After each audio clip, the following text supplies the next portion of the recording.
Hello, women of worship. My name is Linda Udischas, and I'm coming to you with another wow moment. And I hope that this word will be a blessing to someone out there. And I'd like to tell you about the other week I was at our Sunday morning service, and the worship team sang one of my favorite songs, which I have playing in the background. I hope it's not too loud, but it is from Bethel Church, and the name of it is "It Is Well."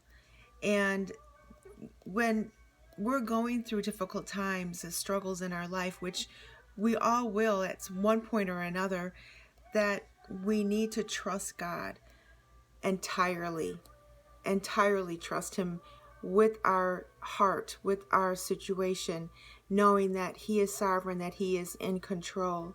And we have to tell ourselves and tell the Lord that it is well with our soul. And it's not an easy thing to do. Let me tell you, it is not an easy thing to do, but it is possible. And when I was thinking about whether or not, because it was during worship, it was really tugging on my heartstrings, because I know that there are some people that they can't say that it is well with their soul. Their soul is disturbed and is troubled and is in torment. And I wonder, if they knew the Lord, if they trusted God 100% with their lives, they would be able to say, it is well with my soul, because Lord, I give you my life. I give you my burdens. I give you my troubles. We have to be aware that some people just may not be at that place yet. And as Christians, we should be able to come alongside people who are struggling with their faith, struggling with difficulties and struggles in their life.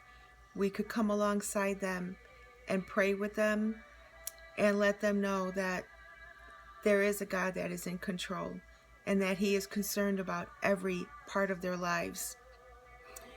When I was thinking about this, maybe making a little video about the words from this song, "It Is Well With My Soul," Bethel kind of remade the classic song that was written by Horatio Spafford back in 1873.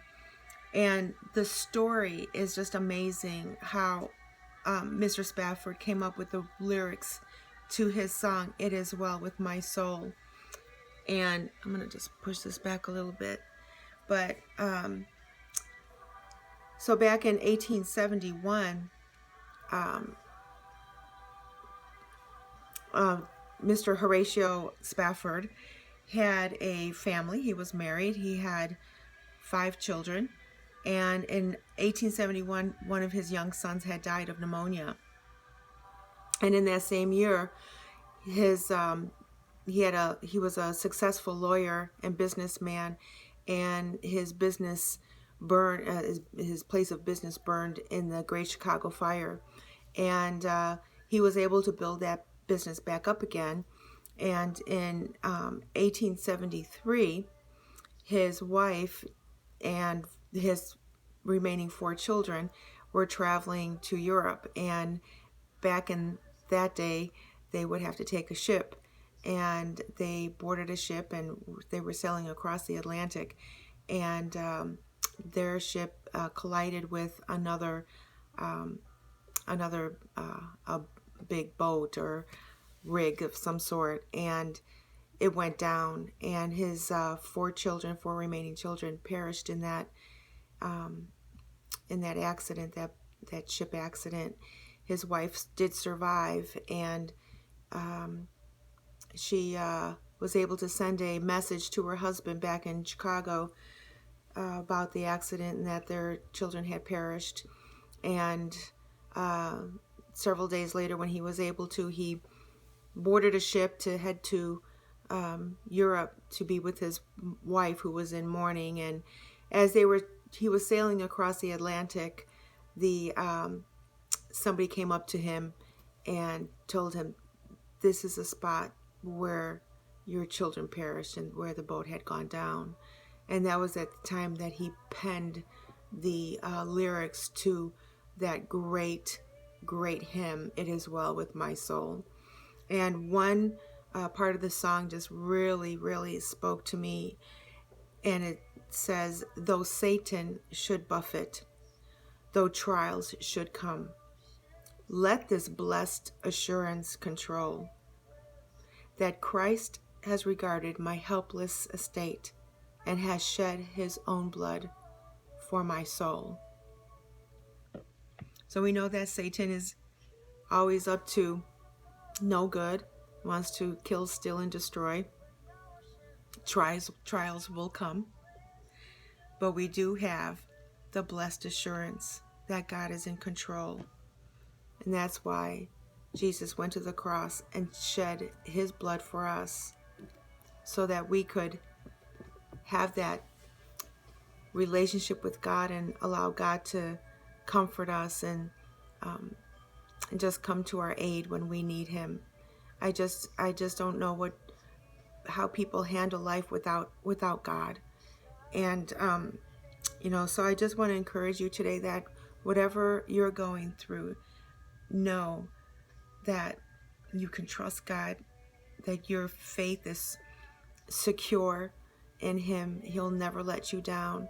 Even if things don't turn out the way we want them to, God is always still in control, and he's the one that turns those things around. And those things that were meant to hurt us, God will turn those things around and bring us into a place of victory. And also, I just want to share with you that we cannot pick and choose the times that we think God is in control. Either he is sovereign or he isn't. So I trust that you believe that God is in control. He is sovereign in your life. And when those troubled times come, when those waves seem like they're gonna just come over you and destroy your life, and you're drowning in a sea of despair, that God is right there with you. He'll never leave you. He'll never forsake you. And things will turn out in a victorious way for your good. And I just thank you for listening to me for a few minutes here, and just want to bless you in the name of Jesus. And thank you very much for joining me today. Bye-bye.